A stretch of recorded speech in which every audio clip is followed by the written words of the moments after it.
Evening. Hello everyone. Now it's a really exciting part. You found out what you could learn and what you can do within the farm gate. So now we're about to discuss what's happening outside the farm gate. You've got a little bit less control, but it's absolutely vital that people know what's happening outside the farm. And a special welcome to everyone tonight and everyone who's watching us online, all our fellow farmers around Scotland on Facebook and on YouTube, and our farmers in Ireland. So we've got a lot in common with the Irish farmers, particularly this wet weather all summer and all autumn. So with no further ado, we'll introduce our guest speaker tonight, who is Phelim O'Neill. Phelim has got experience in the meat trade, and he's got experience working in levy bodies. But I'll just let Phelim introduce himself and explain exactly why he is the expert in residence to explain to us what's happening out in the beef and the lamb sector across Europe and the world. Thanks very much for that, John. No pressure there. The first thing I'll contradict you on is the expert bit. I would be very reluctant to classify myself as that. But as you've said, I suppose I've been kicking around the red meat industry one way and another more years than I'd want to admit at this stage, spending the first 12 of them on the floor of a meat factory. So I suppose that's the angle I'll come at. Agriculture very much from the beef and lamb trade. In Ireland, as you're probably aware, would be one of the, in terms of exporters, would be one of the biggest in the world, in the top 5 consistently. And I suppose that's where we're at. And now I would be focused, since joining the Farmers Journal in 2015, I would focus on the international side of the business, international markets, particularly on the meat side. And again, since the events of the 23rd of June 2016, when the UK voted to leave the European Union, I would now dedicate a good part of my time and spend at least half my working time in Brussels. So you could say in some ways I'm part of that Brussels bubble. So, Phil, just talk us through, you're out in Brussels most weeks. What's the mood? What are folks saying? What's the chat in the corridors of power? I suppose the thing from a farming perspective and an agriculture perspective, the thing that would strike me the most is that actually Brexit is not so much of an issue there. And in the, for example, the recent German elections back in the last week of September, whenever the leaders' debate took place, I don't think Brexit made it on to the discussion at all in an hour and 20-minute TV debate. So I suppose within the Brussels bubble, as they call it, Brexit is something, I think there's a recognition that vote has taken place, it's going to happen, the UK is leaving. And they're sitting back and kind of waiting for it to happen. And I suppose when I follow, as I do, coming from Northern Ireland, follow the UK news to a large extent, the BBC news, it does tend to dominate the political debate in the UK, and I'm sure in Scotland particularly, because I know this was one of the areas that would have voted very strongly to remain part of the European Union. It's not the issue in Brussels, and the reason it's not the issue in Brussels, the reality is for the European Union, if we go to the worst case scenario, if they just sit back and let events take their course, WTO trading rules kick in. For Ireland, that's a disaster because they're so export dependent. But the reality is for the rest of Europe, the dependence on sales to the UK are not quite as great as we might imagine. Or should I say the impact of WTO trade rules aren't as great. And I'll give one example, and I don't want to bore you all night with facts and figures. But the reality is, in terms of trade with the UK from the EU 27, as it will be, Ireland would have just 5% of that total trade pool, dominated by agri-food exports, particularly beef and sheep meat. And on that just 5% of sales, they would be paying almost 20%, 19-point-something% of tariffs under WTO rules. So huge part of the tariff load. Germany, for example, we hear about German cars and their desire to sell to the UK, and the reality of life is they do. But cars carry a tariff of just about 7.9%, just under 8%. And the reality of life is, whilst that is unpalatable, nobody wants more cost, it makes your BMW or your Mercedes that costs 50,000 quid, 54,000. And if you're in the market at 50,000, you'll still be in at 54,000.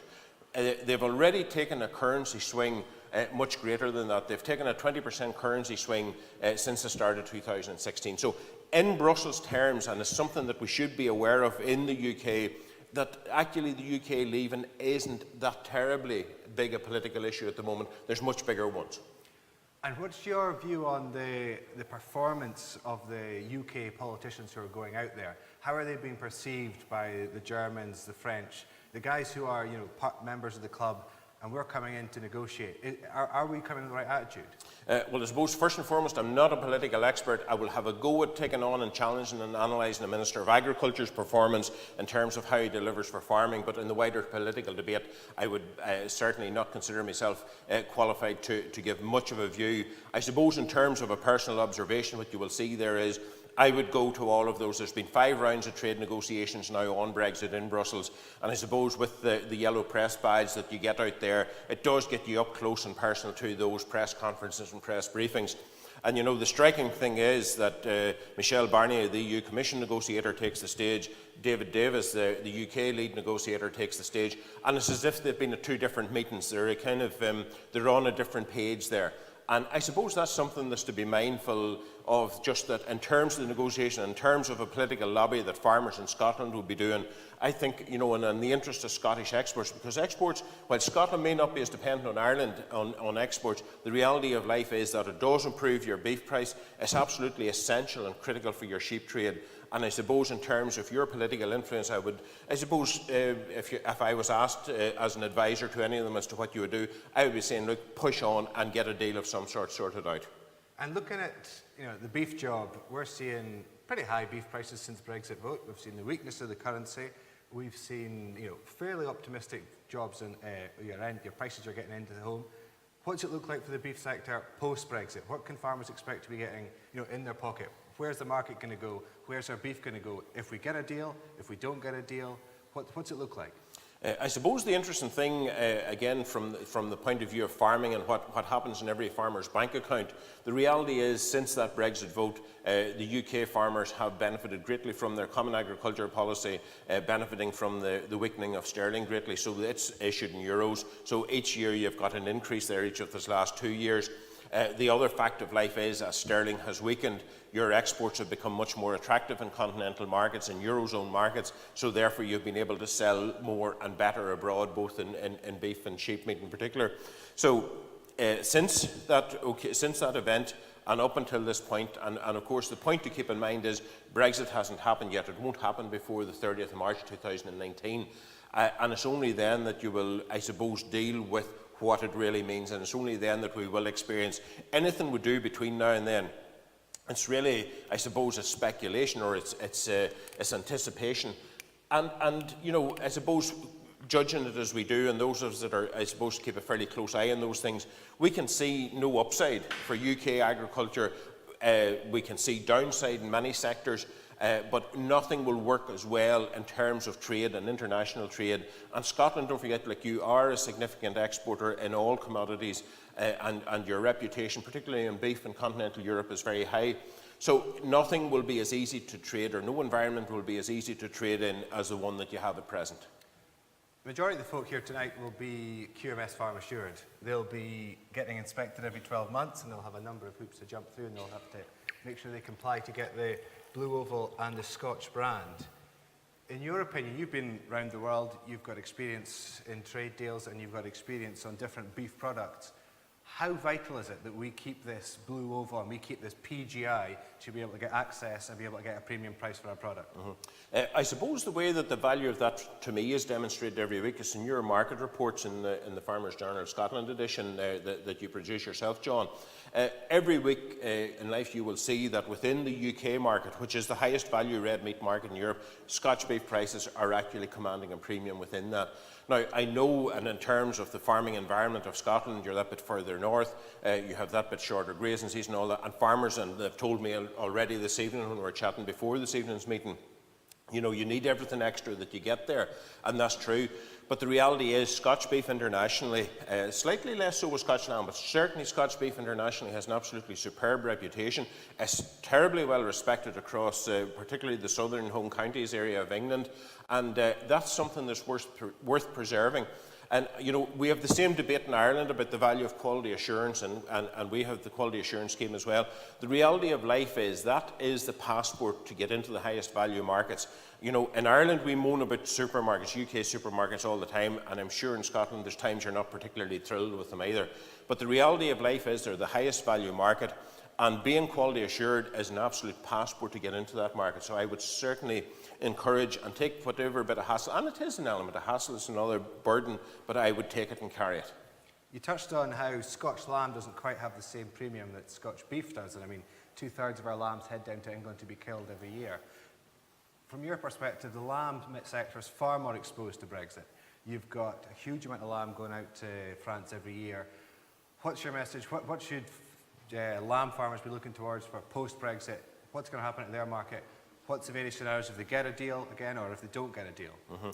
Well, look, in the event that there isn't a deal that's pretty close to the arrangement that's there at the moment, you know, if I was asked what is the best system for trading Scotch lamb into the future, it's being part of the European Union. There is an option to leave the European Union, to remain part of the single market, to remain part of the customs union. It's called pretty much the same setup as Norway has at the moment, although they are outside the customs union, in fact.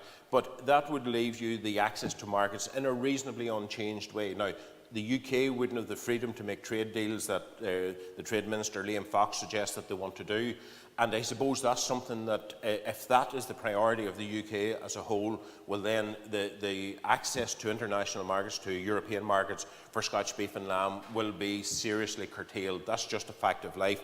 How that debate goes yet, you know, we've been through it there. There's the pros and the cons of it, and there's not really much more to say on that. But if there isn't something close to what we have at the moment, then the picture is particularly bleak for Scotch lamb. And we've talked a lot about our access to get stuff across into the continent and around the world, but the other half of the coin is our ability, if we are outside of Europe, to be able to control our own borders, and we will no longer be obliged to take so much of the stuff into this country unless we do a trade deal. What's your view on the TRQs, the tariffs that currently New Zealand enjoys? They can send lamb across here every year with literally no tariff on it, and beef can come from South America as well. Do you think we're going to have a huge advantage to be able to prevent these commodities coming in and keep our home market prices up? The New Zealand lamb tariff-free quota is of particular interest in Brussels, of course. It's a 228,000 annual quota, and in many ways that is the UK legacy to the EU, for much of that quota would have arrived when the UK joined back in 1973. I suppose the difficulties that brings, and in terms of going to do your own trade deals, etc., yeah, and the theory of that is absolutely brilliant and fine. You have your independence. The UK is a major trading nation. You're the 5th biggest economy in the world, and that is all fine. I suppose the eyes that we look through it in from the Irish Farmers Journal is what it means for farming, what it means for farmers in each of the areas that we publish the paper in. And I suppose the reality for farmers is, and what farmers have to ask themselves and ask their politicians, how important will agriculture be when those trade negotiations begin? And I suppose, given the bubble, as I refer to it sometimes, that I operate in Brussels, you know, it does leave us up close and very close to the negotiators of those same trade deals. And in an EU context, you know, we would feel that beef is, and to mix our species here, beef is the sacrificial lamb in trade negotiations. The EU Commission has just made a 70,000-tonne beef offer to Mercosur. You know, Irish farmers are aghast at that. French farmers are absolutely going ballistic about that. And those countries between them would be leading a fairly strong opposition to that. Unsuccessful. It was knocked down by the bigger countries. They didn't have enough for a blocking minority, ironically, because the UK would have been part of the side that voted for to push on with the trade deal. So the reality is, farming in Europe, where there's a very strong pro-farming lobby in a good number of member states, feels that it is sacrificed when it comes to getting the big trade deal, because at the end of the day the Germans want to sell all of their industrial products, same with the Italians, same with the Spanish and Portuguese, as well as the cultural links that they have with it. The drive is there to close the deal. They are prepared to give a generous beef quota. Now, we can start then to visualise a situation where the UK independently at some point in the future goes out to make a trade deal internationally, and you know, the countries that were referenced in the Prime Minister's Lancaster House speech last January, you know, she name-checked the USA, she name-checked Brazil, she name-checked Australia, New Zealand, those are the ones that come to mind immediately. The product and the commodity that they will be driving most in their negotiations, and the one that they want most for, is agricultural produce. So that is going to be a big pressure. The UK is going to want to trade banking services, insurance, etc., some industrial goods. And that is something that has to be kept in mind, certainly by the farming lobby, I suppose, in Scotland and across the UK, by Scottish politicians, by all politicians that are interested in supporting, I suppose, farming and rural society in Scotland and across the UK, that you have to be doing there now. I suppose people that, and again, in the Farmers' Journal, we get around a few corners. The bit that I would pick up in terms of UK meetings is that, look, the reality of life is that, whatever difficulties farming has in being an effective lobby across the EU, it's even more difficult within the UK because it's a less importance to the UK economy, it's a less strong lobbying voice, and you're perennially, I suppose, opposing education and health, which are bottomless pits when it comes to money. We're not going to be saved by exporting all our stuff to China. China is seen as the saviour of all our answers. Every time you speak to anyone, it's all about, oh, get to China. China's always getting growers, a new gas fire station every single week being built. Is there big markets out there? Is there global markets out there for us to be unshackled from Europe, to be able to send our beef, send our lamb, send our pork, and make some more money? You won't necessarily do that any better unshackled from Europe than you will do within the European framework. And I suppose the example I would use there is the Canadian trade deal. It's held out as a pretty ideal example of a trade deal.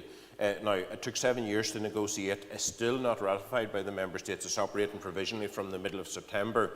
And indeed, Scotland has been ahead of many areas. Actually, Scotland and Wales, there would have been in Canada at a major trade show back in May that we had that we went to as part of an EU delegation. But in terms of doing that, you won't be able to do anything, I think, better outside of EU than you have inside it. And I suppose the example in terms of doing business with China, the UK is already pursuing that and have been pursuing it actively for a number of years now.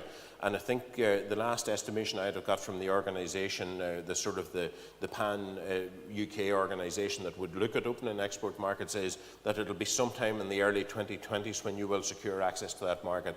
Ireland would be they would be well down the road in getting that approval. They've been nearly there a few times. I would expect that Ireland will get in probably sometime early in the new year, but you will not do that any better outside of a European Union context than you will do inside. And you've already got access to North America. That was a big play on that. You managed to get beef across to North America. Has that revolutionised the Irish beef market? Yes, it's been a very, very high profile, and there's been a heavy political investment in Ireland in opening the US market. And look, there's no doubt that gives a country a credibility because, in terms of global approvals on any product that you produce, there are two standards that you really need to hit. One is the American, the USDA standard. The other would be the European Union standard. And, having USDA approval is worth an awful lot to any country in terms of accessing other markets across the world. It's an absolute brilliant reference to have in your CV. In terms of commercial benefit to Ireland, Ireland will export less than 2,000 tonnes of beef to the United States this year. It'll struggle to make it into the top 20 of export destinations. Ireland, for example, exports 250 to 270,000 tonnes to the UK, so it's a tiny fraction. I would not say it's irrelevant. It's a market that has some potential to grow, and every market, and if you're talking to people, and I suppose if I go back to the time when I was in the meat industry, it's not just about, well, we get the market open and we'll do 10,000, 50,000 tonnes in it immediately. It's about having the portfolio of options is what's important. United States, it hasn't delivered in a major way for Irish farmers, but it's still a very useful thing to have on the export approvals list. So, the other thing that's going on in Europe, as you said right at the very start, is CAP reform. We are outside of that. It's not going to affect our farmers directly. We're not going to see ourselves being involved in the next CAP. However, we need to keep an eye on what's happening with our competitors. We need to know what support systems they have so that we can try and emulate or be sure that we're not being left behind when it comes to how the UK produces their own support system. So what's it going to look like in the continent? How are farmers going to see their money? That's something I'd have delved into a little bit in this week's paper, John, and again, the first, if you like, and I suppose it's been described as a leaked document. It's in wide circulation now at this stage. It's the first draft of the official paper that the EU Agriculture Commissioner has produced on it. It will be officially released on the 29th of November, and it really indicates the direction of travel on the CAP 2020, as it's called. The present CAP is effective up until the year 2020. And again, the reading of it is a fairly short document as these go. It's 21 or 22 pages. And I suppose the themes of it are, and it's something that Commissioner Hogan has been very, very strong about throughout his term of office in the EU Commission as Agriculture Commissioner. I suppose the things that they're looking at that would have grabbed my eyes, they're desperate to get generational renewal, as they call it. They're desperate to get younger people into farming. It's across Europe as an issue that the age of the farming population is getting older. So I suppose the other things that are eye-catching and to some extent, they're suggesting that a cap is, again, a limit, an upper limit, to avoid mixing the two up there on the level of payments that are made. And again, you know, it's been a controversial issue in many parts of Europe, certainly in Ireland. I know it has been a big issue in the UK, that big landowners, whether it's Prince Charles or whoever it might be, are capturing huge single farm payments or the BPS payments going into hundreds of thousands. There's a suggestion that could be capped somewhere between 60 and 100,000 euro or thereabouts, and given the exchange rate at the moment, it's not that much less in sterling terms. So that's one of the things that's on. It also identifies a desire to try and put a focus on full-time farmers, people that get most of their income from farming. So that is an angle on it that's a priority. As well. So, but overall, you know, it's a relatively modest ambition. I've compared it in many ways. It's like you move from the iPhone 6 to the iPhone 7, and you know there are small changes in it, and it should make it a little bit better, a little bit smoother. The other big thing with the cap that we're currently in, of course, has been the administration of it. Has been a major issue of controversy. So further simplification. Another feature of it is the ambition to do, if you like, to devolve more implementation procedures to member states, because I think the European Union is a bit fed up with all member state governments giving us Brussels' fault that you have these inspections, it's Brussels this, it's Brussels that. They're planning to send an awful lot more of that back home to the member states. Will they retain coupled payments? Coupled payments will be left as predominant. There will be an option for member states to have coupled payments in the cap, but it will not be at an EU-wide level. And will we be able to afford it if the UK is not paying in? That is a huge issue. And in terms, you know, I was talking earlier about where the tariff burden would fall, and you know the wider point of the tariff burden is, you know, for 20 of the 27 EU countries that will be left, they would only be paying 15% of the tariff. So the UK leaving won't matter to them at all from a point of view of trade. UK leaving will mean a hell of a lot to an awful lot of Eastern European countries from the point of view of the fact that the UK was a net contributor to the level of about almost 10 million sterling each year. So that's something that will be missed. And you're right, John, to identify in terms of the next cap, there's going to be a huge budgetary pressure on. Currently, the cap takes up 38% of the total EU budget, the EU wider budget. The reality is they'll do well to hold on to that percentage, never mind to get an increased contribution to maintain the levels to the cap at present. So you might say, of course, and again, in farming in the northern part of Scotland, you might say, what's this really got to do with us? And I suppose the thing is, you know, you go out now on a whole new journey in the UK to formulate a new British agriculture policy. You're starting with a clean sheet of paper. And this is where, if you're an absolute great believer in the UK leaving the European Union, you'll be saying this is a fabulous opportunity to design a custom-made system of agricultural support that suits farming better. And look, there are many flaws with the cap. I think everyone accepts that. But the reality of life is it did succeed in putting significant income in farmers' pockets across Europe. You starting out in that and then if you're less optimistic or if you're a pessimist, you will say, gosh, the UK agriculture policy may not be that farmer friendly at all. There will be a huge environmental focus, and I should have made the point that there's a particular environmental focus on the next cap. There will be a massive environmental focus. I've heard several prominent UK politicians at a national government level identify the fact that, look, they're confident that farming in the lowlands can be sustainable, that it can compete in global markets. What they're targeting is that the upland markets, or the uplands that are less productive, that they will be, I suppose, that there will be a huge focus on tourism there, that they will be looking to protect those environments and those habitats for species, for wildlife species. So, you know, you can visualise a situation where there will certainly be a pool of money for rural support, and I suppose the challenge for the farming lobby is that you get that targeted into supporting not just upland farmers for an environmental and a tourist dimension, but you actually get it targeted to support financial and viable and productive agriculture as well. Do we have a moment for questions? Does anyone? heard enough from us. Has anyone got any questions from Phelim? You can hear what the thinking is out in Brussels. Pete?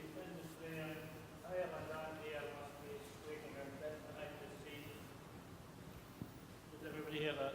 I'm thinking the meat industry, they're saying what's coming down the line. Are they making any provisions, or are they just like the rest of us hoping for the best? Yeah, it's one, there are many, I'm not sure about what it's like in Scotland, but certainly there's plenty of conflict in Irish agriculture between farmers and factories in terms of getting sufficient return. There's one thing that unites them like nothing else, and that is the idea of the UK leaving the European Union, the whole principle of Brexit, because, farming and processing in Ireland equally recognise the threat that it is to an industry that's dependent for over half its sales to the UK market. They are decimated if it leaves, and you're right, factories would be very, very concerned about that. But I suppose something that's worth noting, and again, many of them have a presence here, the Irish meat processing industry now, ABP is one of the major players in it. The Dawn Meats group, who would own the Highland Meats here in Saltcoats down in Ayrshire, and Dunbia have came together recently, and they had two locations in Scotland, one up in Elgin and the other one down in Ayrshire as well, which is just a processing facility. So the merger of those two businesses, with Dawn being the dominant partner, or the main partner, and if you like, that is, I suppose, a recognition. And Dawn would have huge business based in continental Europe as well, in their burger side in France. So the Irish meat processing industry, whilst the Irish raw material cattle supply is the backbone of that, they are well spread out across the UK, across the British Isles, in every region of the UK, and indeed on into continental Europe. ABP now, for example, would own 3 factories in Poland. So in terms of, they're absolutely petrified at the prospect of what might happen in a Brexit situation from the view of their Irish business, but they have been spreading out over the years to some extent, and it does offset it a bit.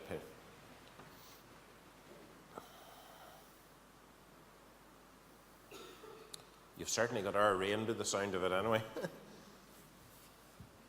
Anything else from the floor there at all? John has been giving me a hard up here on the stage, so if there's anything else that we would want to cover, whether it's even current markets or anything like that at all, that is the...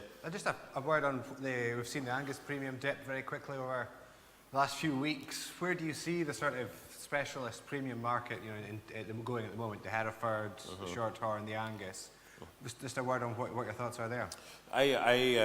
Whenever we spoke about this yesterday, John, for the first time, I would have quickly, I suppose, dug into my little black book of contacts from the meat industry in times gone by and started making a few calls to them. And I suppose the thing that they were keen to emphasise is, look, that it's business as usual, or more or less as usual. What they would be saying is that there are a greater number of Angus cattle in the system now, and the market is struggling to handle those. They have a market for a certain limit, a certain number. After that, they go into mainstream commercial markets, pretty much like organic production does. There's a market there. Once that's filled, the rest becomes mainstream. The other bit that I think that's interesting to note, and we were just chatting, some of us there before we started off this evening, there's been a huge issue in the UK with the weakening of sterling in terms of food price inflation, and there's nothing that governments are as sensitive about is the price of food. And indeed, there was a certain time in our history when Tony Blair was Prime Minister, and the stories told about him, I wasn't there to verify it, but the stories told is that, food and food inflation and all that, I don't worry about that, it's David Sainsbury takes care of that for me. So that was very much it. But at the moment, I sense the major UK retailers, Tesco's, had to do a major restructuring job after the issues they had a couple of years ago. They've returned to significant profitability, and but there has been inflation running at 3% There's a desire to squeeze that down. And I'm just thinking, I suppose, applying the logic to it, an Angus premium, a Hereford premium, any other sort of niche breed premium or organic, if you put those in the meat counter, you increase the overall value of the beef offering that's sold, and the consumers are paying more for it going through the till. If you reduce the premium or niche breed offering that carries the premium on it at the till, then the reality is you will lower the overall average of the meat offering. So I'm just thinking, and it was interesting, we were chatting earlier about some of the discounters that were actually either limiting or eliminating even the Angus offering, that if that is the case, that could be one of the clever ways, if you like, to lower the cost and to address the inflation pressure that's in the food business at the minute, particularly on products where there's a good degree of them that are imported in from the Euro trading zone.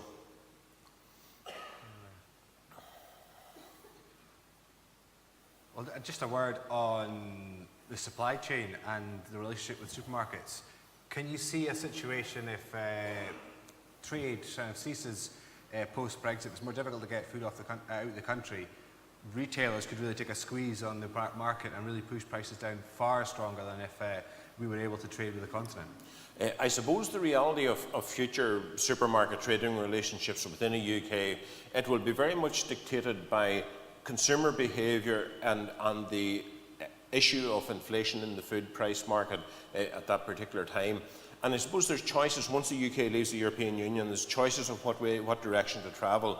If you go to the highly protected market situation like exists in Norway, for example, or indeed in Turkey, countries like that where government will very much seek to, if you like, control the price of livestock and cattle. Norway in particular, Switzerland as well, would have very, very favourable support mechanisms in place for farming. They are prepared to tolerate a high food price, and if you go into a supermarket in those countries, you will find prices that we couldn't dream of or imagine of here. Like I think the current price in Norway, for example, what is it, 375, 380 in Scotland at the minute, it's more than double that in Norway. So in terms of future trading relationships, it'll be the tariff structure that's put in place. The view is, and the widely held view is, that UK will be driven towards a cheaper food policy. The options there, we've already touched on some of them, doing I suppose what we call a consumer-friendly free trade deal with South American countries, with the United States or whatever, that you adjust your standards to accept whether you're chlorinated chicken, as was referred to in earlier media issues about a month or so ago, or indeed hormone-produced beef. You know, the reality of life is WTO, those products are all found to be safe, and Americans use them day and daily. It's the fact of life is Europe, and the UK has been to the forefront of this, simply don't like those and don't want them. So, if the UK, in a world where it's not controlled by the rest of Europe, or it doesn't have to be part of that decision-making process, it's going its own way, it does have that choice to make. If it makes that choice, the reality of life is it'll cheapen. If you can get to a stage where you can use hormones in your production here in Scotland, it reduces the cost of production. That cost invariably finds its way through the food chain into the supermarket shelf. We can't ever lose sight of the fact, you know, in terms of governments will fall. There's nothing will topple governments nationally or internationally quicker than food price inflation, because it is the core substance. Cheap food is something we've taken for granted, and it's been one of the hidden benefits, you like, of UK membership of the EU over the past 45 years. You know, there may be a lobby that would complain about the amount of subsidy that went to farming and farmers. The reality of life is consumers got that back through a very, very high quality, strictly production controlled product at a very competitive price across the European Union, UK included in that. So in terms, you can't have it both ways. And I suppose that is the reality in terms of where did the Common Agriculture Policy benefit consumers? You bet it did. It gave them very affordable food for decades.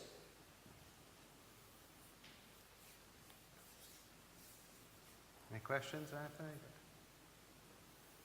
Anthony? Can I ask you a question? Are you optimistic for the future of Scotch beef and Scotch lamb and Scottish agriculture in general?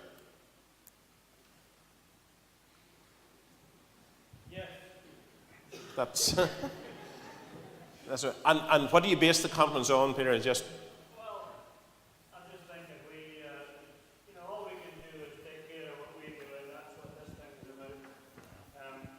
Increasing our technical performance and doing what we can't really, as far as maybe at this stage we can do something to, change the situation through the farming unions and so on. But once the wheels are in motion, all we can do is do the best we can at the farm gate. You know, that is an excellent point, and just listening to Declan and Robbie earlier there in the earlier presentation this evening, you know, there's so much And in terms of on-farming, I have a small farm of my own and I wouldn't hold it up as a model anywhere, believe you me. And every time I listen to one of these presentations in terms of what can be done by farmers to improve their own life, it just embarrasses me further. So I can certainly see and endorse that view. What you can immediately do is within your own ditches, if you like, on your own farm, that can never be lost sight of. I suppose the other thing too, and in terms of the wider lobbying piece, you know, the two go hand in hand, they're not incompatible. And I think it's something where, and again, I'm sure many of you involved in farming union, NFU, Scotland politics, all of those things. And I suppose the bit that I would be saying is, look, you know, my mother's late 70s now, she remembers, and she will still talk to me about a time of food rationing. That is just one lifetime ago. It's the reason the Common Agriculture Policy was founded. It's something actually the UK was very focused on, was food production in the years between the end of the Second World War and up until they joined the European Union in 1973. So in terms of, whilst absolutely saying the priority, the everyday priority for farming, whether Scotland, Ireland or anywhere else, should be focusing on your own business, the secondary thing is that message should be delivered at all times by all organisations that are linked to rural society and farming in general. The issue of food security is something we have been able to take it for granted for the past 4.5 decades. That it need not necessarily be the way for the next 4.5 decades if we go into a situation where the value of farming in the UK isn't properly recognised.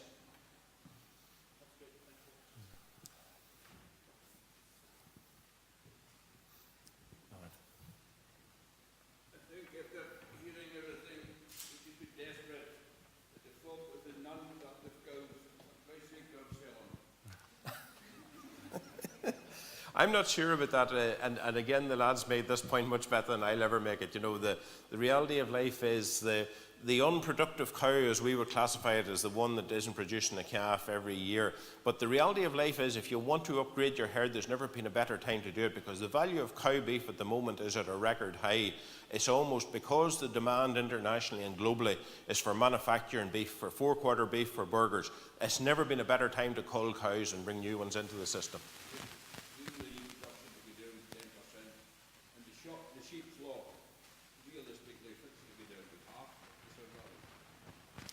Well, I suppose, you know, and you're talking about but the reality of life is, if you're not producing it, the market will not go without it. It will come in from somewhere else.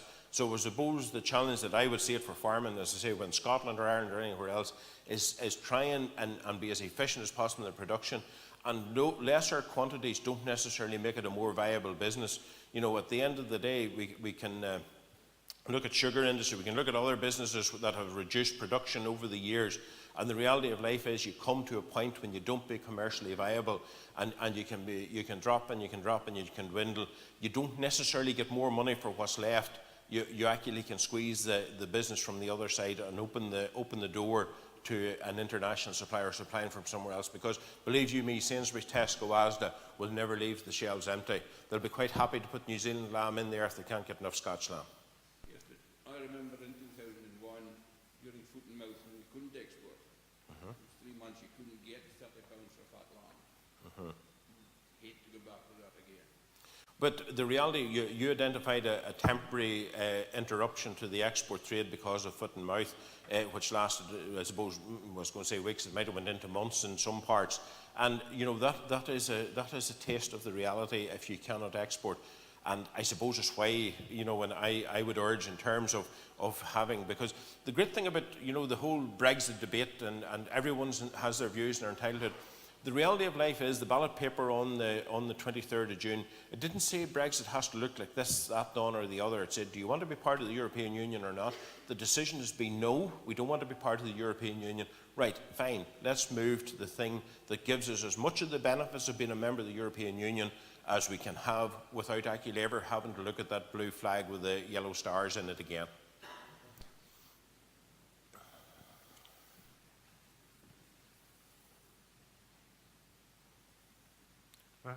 Right, well, thank you very much for that.